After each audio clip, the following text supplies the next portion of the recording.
주를 닮아가느니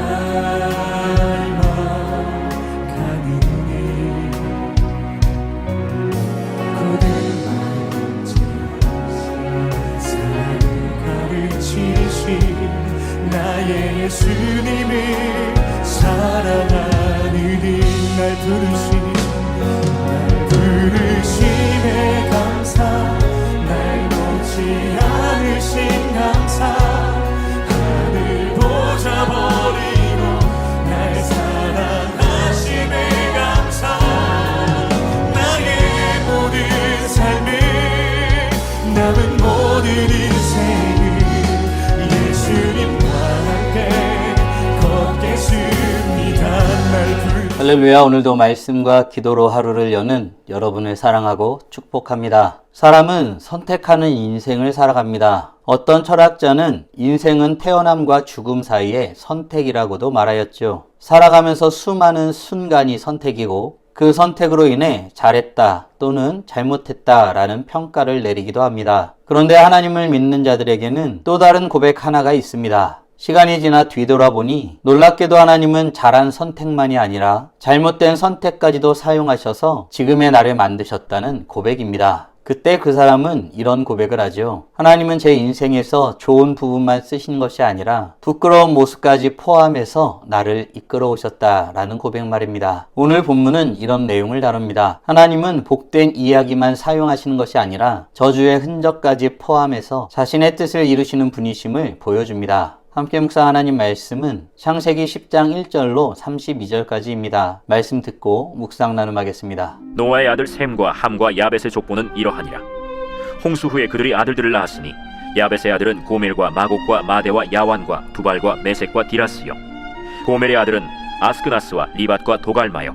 야완의 아들은 엘리사와 달시스와 기띔과 도단이니라. 이들로부터 여러 나라 백성으로 나뉘어서 각기 언어와 종족과 나라대로 바닷가의 땅에 머물렀더라. 함의 아들은 구스와 미스라임과 붓과 가나안이요. 구스의 아들은 스바와 하윌라와 삽다와 라마와 삽드가요. 라마의 아들은 스바와 드단이며 구스가 또 니므롯을 낳았으니 그는 세상의 첫 용사라. 그가 여호와 앞에서 용감한 사냥꾼이 되었으므로 속담에 이르기를 아문은 여호와 앞에 니므롯같이 용감한 사냥꾼이로다 하더라. 그의 나라는 시날 땅의 바벨과 에렉과 악갓과 갈레에서 시작되었으며 그가 그 땅에서 아수르로 나아가 니느웨와 르호보딜과 갈라와 및 니느웨와 갈라 사이에 레센을 건설하였으니 이는 큰 성읍이라. 미스라임은 루딘과 아나밈과 르하빔과 납두힘과 바드르심과 가슬루힘과 갑도림을 낳았더라. 가슬루힘에게서 블레셋이 나왔더라. 가나안은 장자 시돈과 헷을 낳고 또 여부스 족속과 아모리 족속과 기르가스 족속과 히위 족속과 알가 족속과 신 족속과 아르와 족속과 스말 족속과 하마 족속을 낳았더니 이후로 가나안 자손의 족속이 흩어져 나아갔더라. 가나안의 경계는 시돈에서부터 그라를 지나 가사까지와 소돔과 고모라와 아드마와 스보임을 지나 라사까지였더라. 이들은 함의 자손이라 각기 족속과 언어와 지방과 나라대로였더라. 셈은 에벨 온 자손의 조상이요 야벳의 형이라. 그에게도 자녀가 출생하였으니 셈의 아들은 엘람과 아수르와 아르박삿과 룻과 아람이요. 아람의 아들은 우스와 훌과 게델과 마스며 아르박삿은 셀라를 낳고 셀라는 에벨을 낳았으며 에벨은 두 아들을 낳고 하나의 이름을 벨렉이라 하였으니 그때 세상이 나뉘었으며 벨렉의 아우의 이름은 욕단이며 욕단은 알모닷과 셀렙과 하살마웻과 예라와 하도람과 우살과 디글라와 오발과 아비마엘과 스바와 오빌과 하윌라와 요밥을 낳았으니 이들은 다 욕단의 아들이며 그들이 거주하는 곳은 메사에서부터 스발로 가는 길의 동쪽 산이었더라. 이들은 셈의 자손이니 그 족속과 언어와 지방과 나라대로였더라. 이들은 그 백성들의 족보에 따르면 노아 자손의 족속들이요. 홍수 후에 이들에게서 그 땅의 백성들이 나뉘었더라. 오늘 본문은 홍수 심판 이후의 이야기이며 하나님께서 심판 이후 세상을 어떻게 다시 세워가시는지에 대한 내용을 다루고 있습니다. 사건은 없고 설명만 이어지는 것처럼 보이지만 오늘 본문은 여전히 세상은 하나님의 손에 있다는 것을 말합니다. 오늘 본문은 족보를 다루고 있습니다. 심판 이후의 족보이지요. 성경은 홍수 심판 이후 노아의 족보를 어떻게 다루고 있을까요? 1절입니다. 노아의 아들 셈과 함과 야벳의 족보는 이러하니라.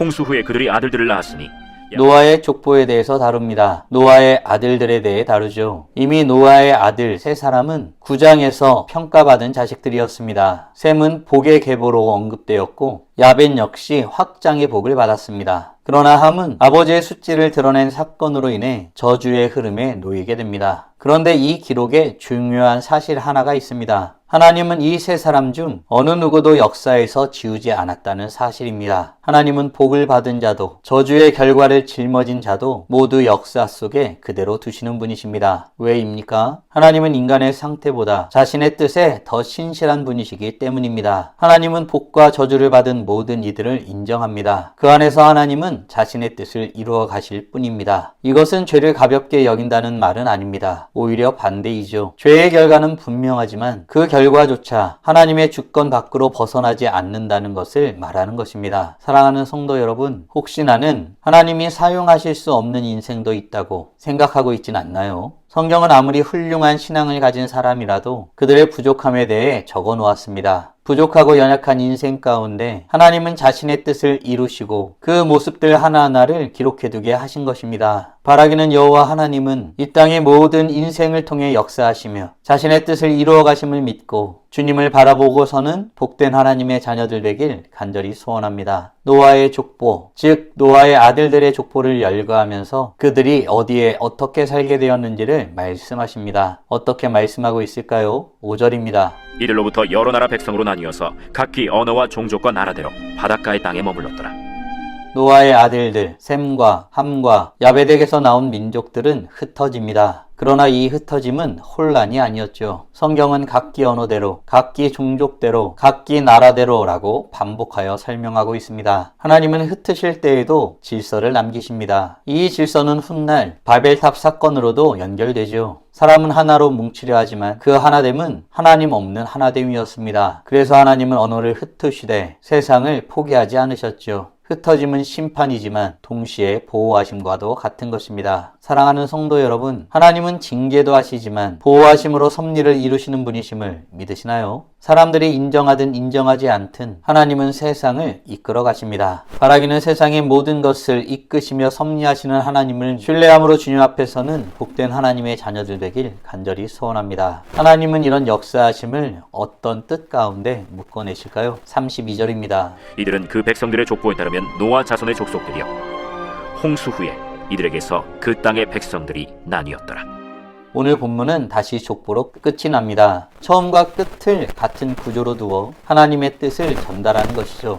이는 분명한 메시지입니다. 흩어진 것처럼 보여도 하나님 보시기에는 하나의 이야기라는 뜻입니다. 그리고 이 흐름은 곧 아브라함으로 이어집니다. 많은 민족 가운데 한 사람을 부르시고 그 한 사람을 통해 모든 민족을 복 주시려는 하나님의 계획이 드러나게 됩니다. 복과 저주, 흩어짐과 선택, 모두가 결국 구속사를 향해 나아가는 재료인 것입니다. 사랑하는 성도 여러분, 오늘 우리는 홍수 심판 이후의 이야기, 하나님께서 세상을 심판하신 이후 어떻게 다시 세워가시는지에 대한 내용을 묵상하였습니다. 다음 질문들을 통해 말씀을 정리하고 더 깊게 묵상해 보길 원합니다. 하나님은 자신의 뜻을 이루기 위해 모든 인생들의 모습을 다루심을 믿으시나요? 아울러 하나님은 이 세상의 모든 부분을 자신의 뜻대로 두시고 이루어 가심을 믿으시나요? 하나님의 섭리를 고백하며 살아가기 위해 지금 당장 할 수 있는 일은 무엇이 있을까요? 묵상하신 대로 주님 앞에 나아가 찬란하게 빛나길 간절히 소원합니다.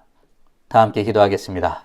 살아계신 하나님 감사합니다. 오늘도 우리에게 복된 날을 허락하여 주시고 주의 말씀으로 하나님이 어떤 분이신지, 무엇을 원하시는지, 우리가 어떤 존재이고 무엇을 해야 되는지 깨닫고 고백하게 하심에 감사드립니다. 하나님은 보이지 않는 세상의 흐름 가운데서도 하나님은 자신의 일을 이루어 가시며 하나님 나라를 세워 가심을 말씀을 통해서 확인하고 고백하게 하심에 감사드립니다. 미약한 몇십 년 그 인생을 살아가는 인생인지라 하나님의 뜻을 전혀 바라볼 수 없는 연약한 자들이지만 하나님의 역사하심을 볼 수 없는 미련한 자들이지만 말씀을 통하여서 하나님이 이 역사 가운데 어떻게 역사하시는지 깨닫고 고백하게 해주심에 감사드립니다. 하나님은 심판 가운데서도 은혜를 주시고 사람을 세우시며 그들을 통해 하나님 나라를 이루어가고 계심을 말씀을 통해서 깨닫고 고백하게 하심에 감사드립니다. 주께서 세우신 나라 그 회복을 위해 하나님께서 계획하시고 역사하시고 그 모든 것을 친히 이루시는 분이심을 다시 한번 고백하게 됩니다. 미련하고 악한 인생들이지만 이들의 이런 상태에 의존하지 아니하시고 그럼에도 불구하고 하나님은 하나님의 나라의 일을 만들어 가심에 감사드립니다. 우리가 그러하기에 주님을 바라보고 주님께 모든 것을 맡겨드리며 주님 앞에 나아갈 수 있사오니 우리를 받으시고 인도하여 주시옵소서. 오늘도 주님의 뜻을 더 깊이 알기 원하고 주님과 더 친밀히 살아가길 간절히 소원합니다. 이로써 찬란하게 빛나는 우리 모두가 되게 하여 주시고 오늘도 주님과 함께 살고 이웃과 함께 살아 우리의 삶을 통하여 영광 돌리게 하여 주시옵소서. 이 모든 말씀 우리 주 예수 그리스도의 이름으로 기도드리옵나이다.